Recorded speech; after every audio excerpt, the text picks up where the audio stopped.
They said anyone who entered would die. In 1922, a sealed tomb was discovered in the Valley of the Kings, untouched for over 3,000 years. Days later, people started dying, lights flickered, dogs howled, and whispers of a deadly curse spread like wildfire. But who was the boy buried there? Why had his name been erased from history? And why did the world fear opening his tomb?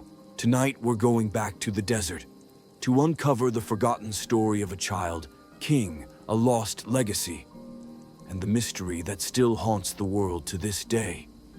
It was November 4th, 1922, when a young water boy stumbled over a step in the dry Valley of the Kings in Egypt. That step, half buried in the sand, would change history forever. Just beneath the golden sands of Luxor, a secret had been waiting silent and untouched for more than 3,000 years. Howard Carter, a British archaeologist who had spent nearly 2 decades searching for a forgotten pharaoh, knew instantly what this discovery meant. For years, he had walked past the same valley walls, convinced that somewhere in the cliffs and crevices lay a royal tomb the world had never seen. And now, staring down at the dusty stone step uncovered by chance, Carter felt something most archaeologists only dream of the moment just before rewriting history. The name on the tomb was one few had paid much attention to Tutankhamun. A boy king, a minor ruler in the long lineage of pharaohs. No towering statues had been built in his honor. No epic battles or great monuments were recorded under his reign. In fact, some historians had even begun to think he was nothing more than a footnote in Egypt's 18th dynasty. But Tutankhamun was about to become the most famous pharaoh in the modern world. Carter and his team began digging carefully. Day after day, they removed sandstone and debris until a full staircase was revealed. It led down to a sealed door, one that had remained closed since around 1323 BC. Carved into the plaster was the royal cartouche, an oval frame that held the name of a pharaoh. And inside it, Tutankhamun. They broke the seal, holding their breath as they pushed through the entrance. The air was thick with dust and mystery. And then the flicker of candlelight revealed something unimaginable. Gleaming treasures stacked wall to wall, gilded furniture, ornate statues, chariots, a golden throne, and behind it all, an inner chamber that remained untouched. But before Carter even fully stepped into that chamber, strange things began to happen. The cobra symbol of the Egyptian monarchy was reported to have swallowed a canary that Carter kept as a pet. Egyptians at the time believed this was no accident. In their eyes, the ancient gods were sending a message. "You have disturbed the boy king," they warned. "And now, the curse will awaken." At first, Carter shrugged it off. He was a man of science, not superstition. But what happened next would challenge even the most skeptical minds. Shortly after the tomb was opened, Lord Carnarvon, the wealthy English patron who had funded Carter's expedition, was bitten by a mosquito. It didn't seem serious, just a small bite on his cheek. But days later, the wound became infected. And in an eerie twist, Carnarvon died suddenly in Cairo. At the exact moment of his death, the entire city went dark. Every light in Cairo went out. Even more chilling. Back in England, his dog reportedly let out a loud howl and dropped dead. News of the curse of the pharaoh spread like wildfire. The press ran with the story. "Death comes on wings to he who enters the tomb." One headline read. It was sensational, of course, but it gripped the imagination of the public. People from all over the world began to wonder, had the ancient priests really left a warning? Was Tutankhamun's tomb protected by more than just stone and sand? Over the next few years, other deaths would only deepen the legend. George J. Gould, an American financier who visited the tomb, died of a fever shortly after. Prince Ali Kamel Fahmy Bey of Egypt was murdered a few months after seeing the site. Arthur Mace, one of Carter's assistants, died of arsenic poisoning. Even Carter's personal secretary, Richard Bethel, was found dead under mysterious circumstances in a London club. Within a decade, over 24 people connected to the excavation had died. Now, were these just coincidences? Or had the opening of the tomb unleashed something ancient, something vengeful? Back in ancient Egypt, the belief in curses and protection spells was no joke. The walls of royal tombs were inscribed with powerful texts meant to guard the dead. The Book of the Dead, as we know it today, was a spiritual instruction manual, how to cross into the afterlife safely, how to avoid demons, and yes, how to punish those who dared disturb the dead. Tutankhamun's burial site, while relatively small for a king, was packed with over 5,000 artifacts, each one placed there with deep meaning. The idea was not just to preserve the body, but to equip the soul for eternity. Disrupting that balance, some believed, would bring consequences. And here's the twist. Historians today believe Tutankhamun was never meant to be buried in that tomb. His death was unexpected, possibly due to infection, genetic disease, or even a chariot accident. So his burial was rushed, placed in a tomb meant for someone else. The walls were painted quickly. Some decorations even appear unfinished. That might explain why the tomb was so well preserved. Grave robbers never thought it belonged to royalty. But the mystery only deepens. Because while the tomb gave us dazzling treasures and scientific discoveries, it also gave us something more powerful, a story. One that blurred the line between ancient superstition and modern fear. For many, the real curse wasn't death, it was obsession. The allure of Tutankhamun's tomb became so great that people risked everything to see it. Archaeologists, journalists, royals, even movie stars came to Egypt hoping to glimpse the treasures firsthand. Museums scrambled to host touring exhibitions. Security guards reported strange shadows in the halls where the relics were displayed. Some even claimed to hear whispers echoing from inside the golden sarcophagus. The boy king, once forgotten, had returned. But to understand why this boy king captured the world's imagination so completely, we have to go back to the time when he was still alive. Tutankhamun was born around 1341 BC, during one of the most chaotic and controversial periods in ancient Egyptian history. His father, most likely Akhenaten, had turned Egypt upside down by declaring that there was only one god, the sun disk Aten. In doing so, Akhenaten abandoned centuries of religious tradition, closed temples, erased the names of old gods, and even moved the capital to a new city entirely built around his vision. This revolution didn't last long.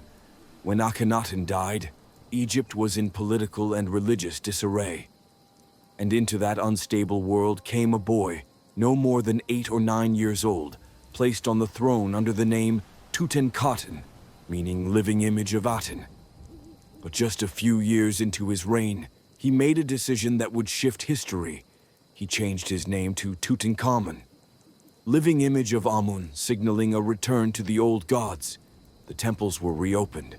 The capital moved back to Thebes. The old priesthood regained its power. It was as if Akhenaten's revolution had never happened. Many historians believe this reversal wasn't entirely the boy's doing. He was still a child after all. The real power lay in the hands of his advisors, 2 men who would later rise to the throne themselves, an elderly courtier, and Horemheb, a powerful military general. These men likely guided the young king's decisions, shaping him into a symbol of restored tradition. Tutankhamun reigned for less than a decade, and then suddenly he was gone. His death remains one of the great mysteries of Egyptology.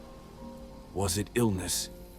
Injury, assassinations, CT scans of his mummy suggest he suffered a serious leg fracture shortly before death, possibly from a fall or chariot accident. But there were also signs of multiple genetic disorders. He may have had a cleft palate, a curved spine, and a clubfoot. Some believe his family's practice of sibling marriages had left him physically vulnerable. A fragile boy thrust into an unforgiving world. Whatever the cause, his death triggered a scramble. With no heirs and no clear successor, the royal court rushed to bury him, likely in a tomb not originally meant for a king. The tomb was small, cramped, and unfinished by royal standards. But that may have been his greatest protection. Tomb robbers usually targeted larger, grander burial sites. Tutankhamun's tomb, hidden modest and buried quickly, was overlooked for centuries. What made the tomb so remarkable wasn't just the treasures inside, though they were breathtaking. It was the fact that they were all still there. For the first time, archaeologists could see a pharaoh's burial as it had originally been arranged down to the small personal items left for the afterlife. Walking through the antechamber was like stepping into a time machine. There were golden beds, alabaster perfume jars, food trays, bows, and arrows, board games, even tiny sandals likely made for the king's delicate feet. And then there was the sarcophagus. Layer after layer, 4 shrines, 3 nested coffins, and finally the innermost, made entirely of solid gold, revealed the mummy of a boy who had lived and died thousands of years ago, now returned to the light. But this light came with shadows. As interest in the tombs soared, so did rumors. Reporters embellished stories. Locals whispered of ancient priests and magical traps. Some claimed that Carter had found a tablet with a warning inside the tomb which he kept secret from the public. They who enter this sacred tomb shall swift be visited by wings of death, it supposedly read. There's no real evidence such a tablet ever existed, but by then, the myth had already taken hold. Hollywood jumped on the craze. Films about mummies and Egyptian curses exploded in popularity. The idea of tombs haunted by ancient spirits became a genre of its own. And while some scholars dismissed the curse as media nonsense, others pointed to the string of deaths and asked how many coincidences does it take to make a pattern. Even modern science got involved. In the early 2000s, researchers proposed that mold or bacteria trapped inside the tomb for millennia could have caused respiratory infections in visitors. Others speculated about ancient poisons or toxins in the burial chambers. But nothing was ever proven definitively. The curse, it seemed, thrived not on evidence, but on imagination. What couldn't be denied, however, was the impact. Tutankhamun became a household name.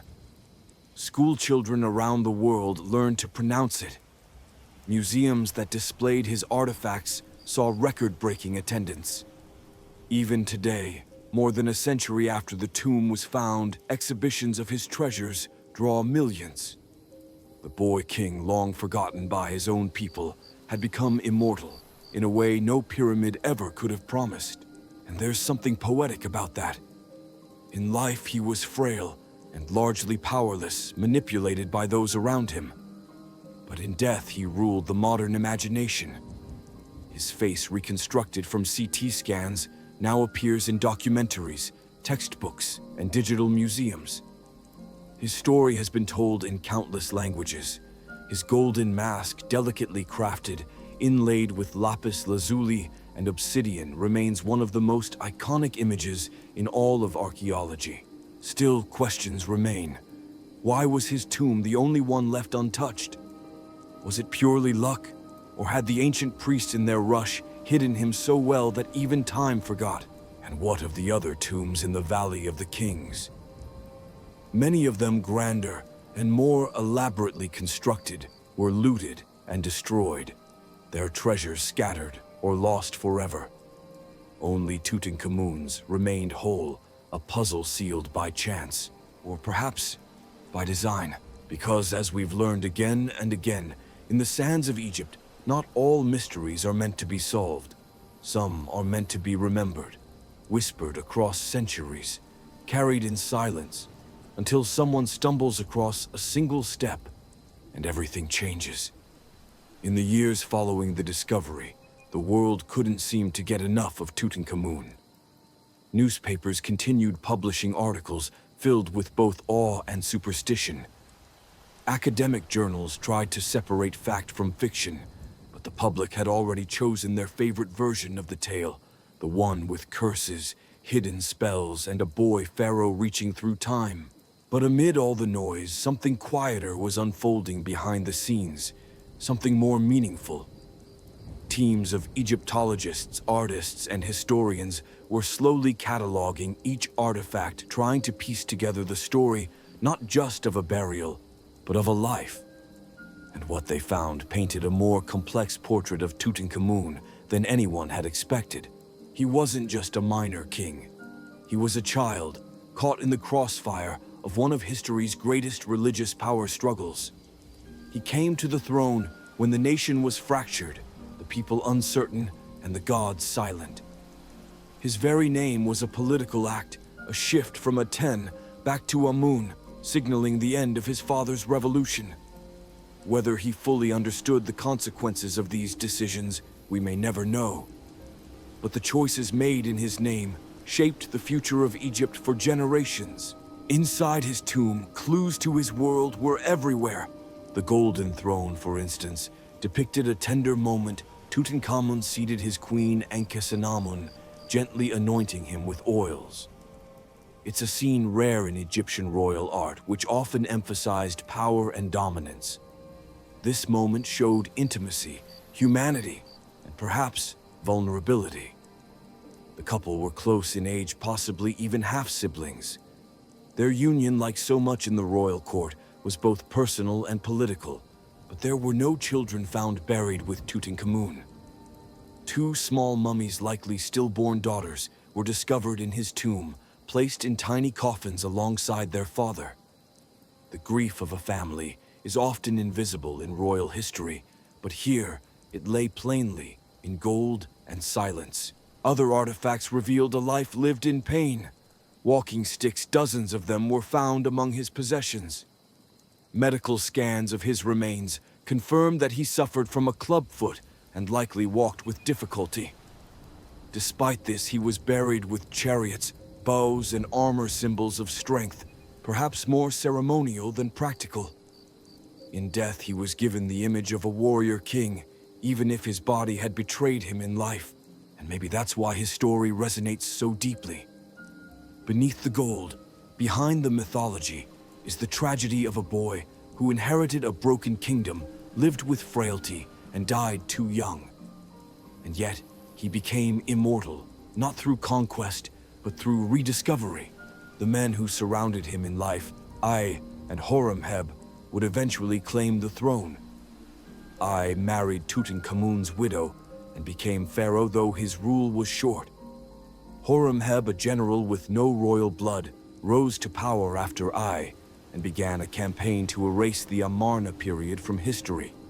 He destroyed monuments, changed names, and wiped records of Akhenaten and Tutankhamun from official accounts. In his eyes, they were a blemish on Egypt's legacy. But history has a strange way of deciding who gets remembered. For centuries, Horemheb's temples stood, while Tutankhamun's name vanished. And then, in 1922, the sands shifted, and everything came back.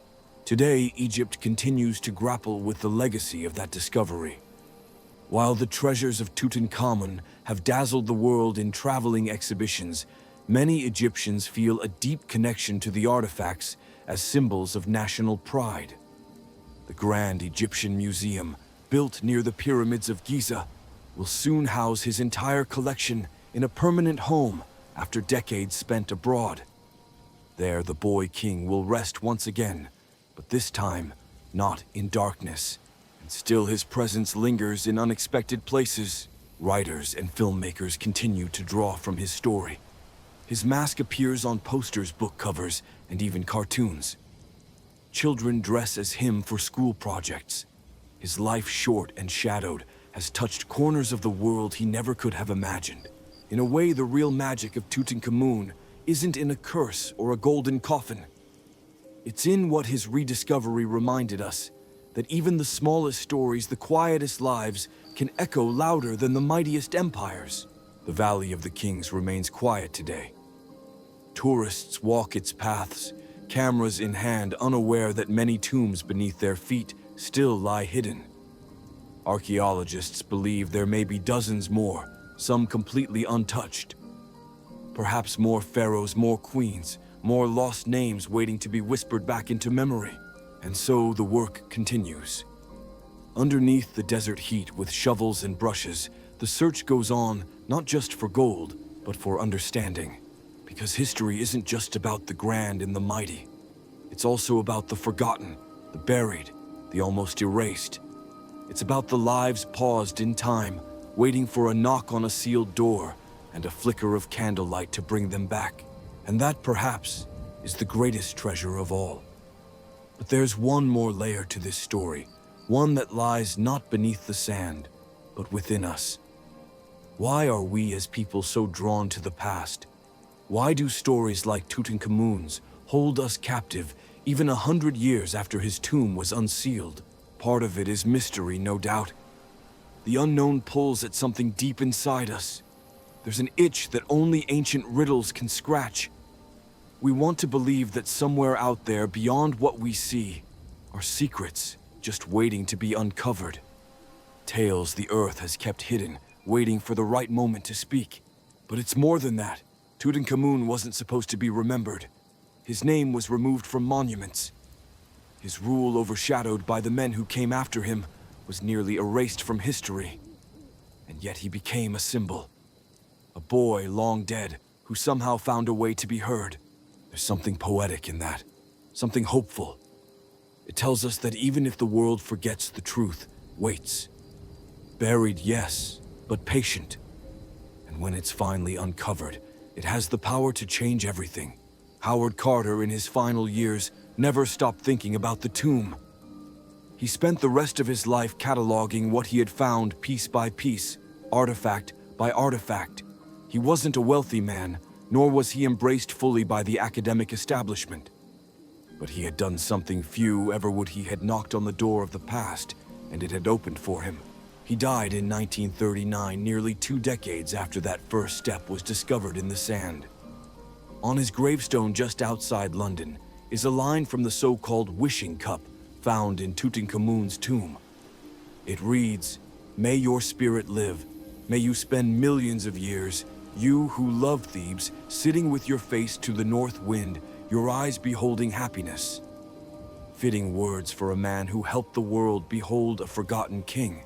Even today, scholars continue to debate details of Tutankhamun's life. New scans are conducted, new theories proposed. Some believe his mother may have been Nefertiti. Others suggest he died from malaria or from complications related to inbreeding. DNA tests have revealed that his parents were likely siblings and that he may have had several congenital disorders. Yet with every answer, new questions appear. In a way, the mystery is part of the magic. The more we learn, the more we want to know. Because Tutankhamun isn't just a historical figure anymore, he's a mirror. Through him, we reflect on what it means to be remembered, to matter, to leave something behind that speaks long after we're gone. And maybe that's why a century later, people still flock to see the mask. They stand in long lines, sometimes for hours, just to gaze at the face of a boy who once ruled the world's greatest empire and whose voice somehow still reaches us. The gold catches the light just right. The eyes outlined in kohl seem to watch back. And for a moment, the museum fades away, the noise falls quiet, and it's just you and him, 2 souls separated by millennia, connected by curiosity. Not all kings leave pyramids. Not all legends are born in war. Some, like Tutankhamun, are written in silence, wrapped in linen, and hidden in the dark until someone dares to dig deeper. And so we keep looking. We open books. We watch documentaries. We walk through ancient valleys and dusty galleries, not just to see the past, but to listen for it, to find in the whispers of old stone a reason to wonder. Because the past is never really gone. It waits, beneath the noise, beneath the dust, beneath the steps we haven't yet taken. And when we finally pause long enough to notice, it speaks. Sometimes the past speaks through silence. Sometimes it echoes through a tomb sealed for over 3,000 years. But other times, it speaks through the people who dare to chase it. People like Carter who endured ridicule and setbacks for decades, chasing a hunch that something had been missed. And he was right. Something had been missed. Someone, rather. A child king buried in a modest tomb, overlooked by grave robbers, and historians alike had been waiting for the world to remember. But the discovery wasn't just about him. It was about all of us. In the years since that November morning in 1922, the fascination with Tutankhamun has transcended generations. He became more than a historical figure. He became an idea. A reminder that greatness doesn't always announce itself loudly. Sometimes it whispers from the sand. That whisper still draws people to Egypt. It fills bookshelves and museum halls. It inspires films, music, art, and even fashion. For every dazzling treasure pulled from his tomb, there are thousands of creative works it has inspired, ripples sent out across time. And those ripples matter, because in a world that often forgets, that moves fast and discards the old stories, like Tutankhamun's, bring us back to something slower, more ancient, more human. They ask us to pause, to wonder, to lean in just a little closer and ask, who were you really? The mask is beautiful, yes, but it's also a shield. It hides the reality of a boy who may have lived in pain, who may have been lonely, confused, pushed into power too young, who had no control over the legacy others would write in his name. And still somehow the face we see is serene, composed, regal. It's easy to forget that beneath all the layers of gold and ceremony was a teenager, a son, a brother, a young man navigating a world of politics, expectation, and tradition. A boy who tried in his short life to return his people to the beliefs they had once held dear, to restore what had been broken, to make sense of a legacy he inherited, not by choice, but by birth. Maybe that's the real power of his story, not the curse, not the treasures, not the headlines, but the reminder that history is made of people. Imperfect, frightened, hopeful people, and that even in their silence they leave behind echoes. Today, the Valley of the Kings is still hot, still quiet, still filled with secrets. New technology is helping researchers scan beneath the earth, searching for more hidden chambers. Some believe that even more tombs remain, possibly those of Nefertiti or other members of the royal family. Every few years, headlines proclaim the next big find is near. But nothing, it seems, has matched the magic of that first discovery. Maybe it never will, because Tutankhamun was more than a discovery. He was a doorway. He opened the world's eyes to Egypt's ancient wonders. He reignited interest in archaeology. He reminded people that history isn't finished. It's just waiting to be found. And perhaps most powerfully, he gave us a chance to connect with a past that suddenly felt not so distant. That connection, that feeling of standing in front of something ancient and realizing it once breathed, once lived, once hoped. That is the heartbeat of history. And if you listen closely, it's still there, in the stillness of a museum room, where the air is hushed and the lights are dim. In the desert wind that rustles over crumbling stones and forgotten paths. In the curiosity that pulls us back again and again to the same stories, hoping this time we might see something new. And maybe we will. Maybe one day a new clue will surface. A hidden scroll, a buried chamber, a name chiseled into rock that changes everything we thought we knew. Or maybe the greatest discoveries won't be physical at all. Maybe they'll be the questions we ask, the stories we tell, the empathy we build by remembering that behind every artifact is a life, a voice, a dream, a human being, and that even in the smallest tomb, in the quietest place, in the forgotten name of a boy king, there's a lesson waiting to be heard. In the years following Carter's discovery, something unexpected happened. Tutankhamun began to feel familiar. No longer just a distant ruler from a forgotten time, he became a presence. A symbol, a name whispered in classrooms, referenced in pop culture, reimagined in stories told by candlelight. He became, in a strange and powerful way, one of us. There was something about his story that refused to stay buried, something that transcended geography and language. People from all over the world, scholars, schoolchildren, travelers, found themselves captivated by the same question. How could a forgotten boy, erased by time, rise to become the most famous of them all? Perhaps it's because deep down, we understand the fear of being forgotten, of living a life that vanishes without trace. Tutankhamun reminds us that even in obscurity, there is possibility. Even when the world turns away, the future may still turn back and listen.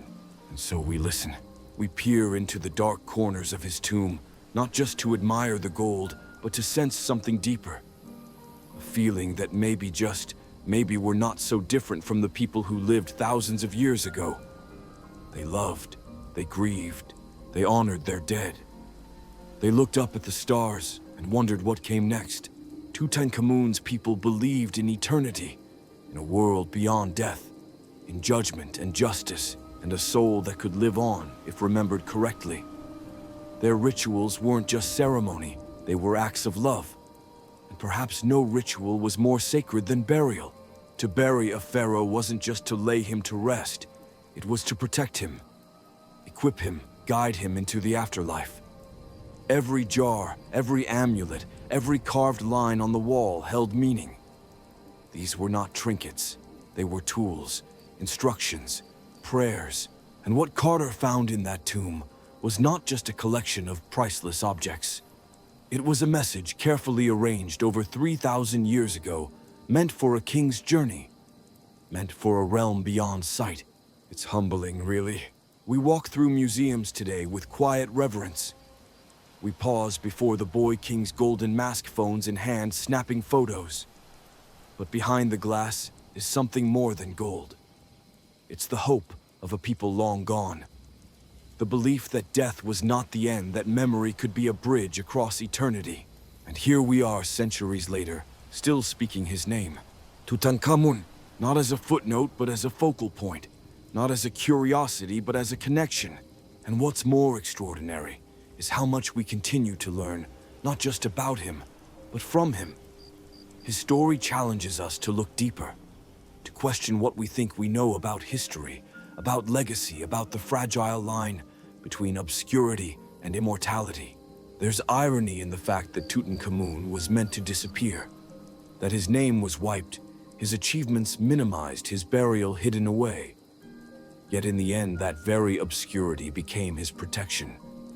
And his silence, his absence made the moment of his return all the more powerful. It raises an interesting thought. How many other stories have we lost? How many names never found their way back to us?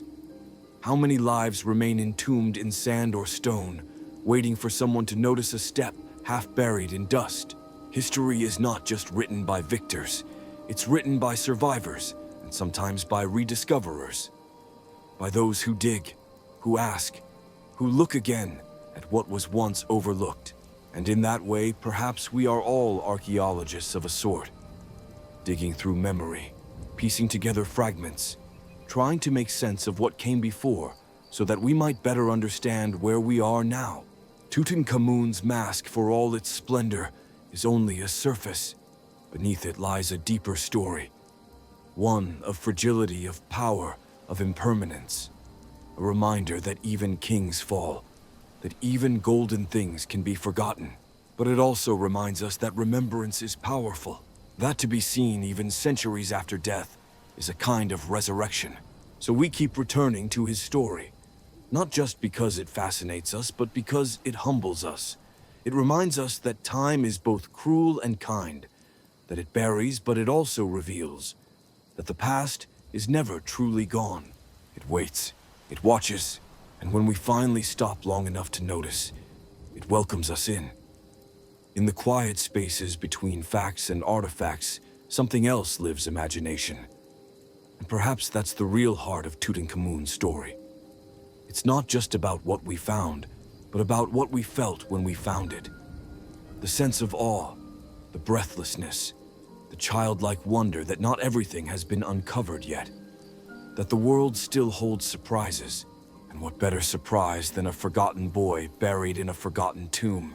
Even after all the headlines, after the touring exhibits and books and documentaries, Tutankhamun continues to shape how we think about ancient Egypt. For many, he is the introduction, the doorway through which they first step into hieroglyphs, pyramids, and pharaohs. He makes the past feel touchable, real, and not just to scholars but to dreamers, to the artist sketching his mask in a notebook, to the student writing a school report wide-eyed at the thought of treasure and curses, to the traveler standing in the Valley of the Kings, squinting in the sun, trying to imagine what once stood here. Tutankhamun is the thread that ties these moments together, and maybe that's the beauty of it. His legacy isn't just in relics, it's in resonance. We don't return to his story for the gold. We return because it makes us feel something. Because somehow this ancient life reminds us of our own, the uncertainty, the desire to be seen, the hope that we might leave something behind that matters. And what he left behind was extraordinary. Not just in its craftsmanship, though that is stunning, but in its preservation.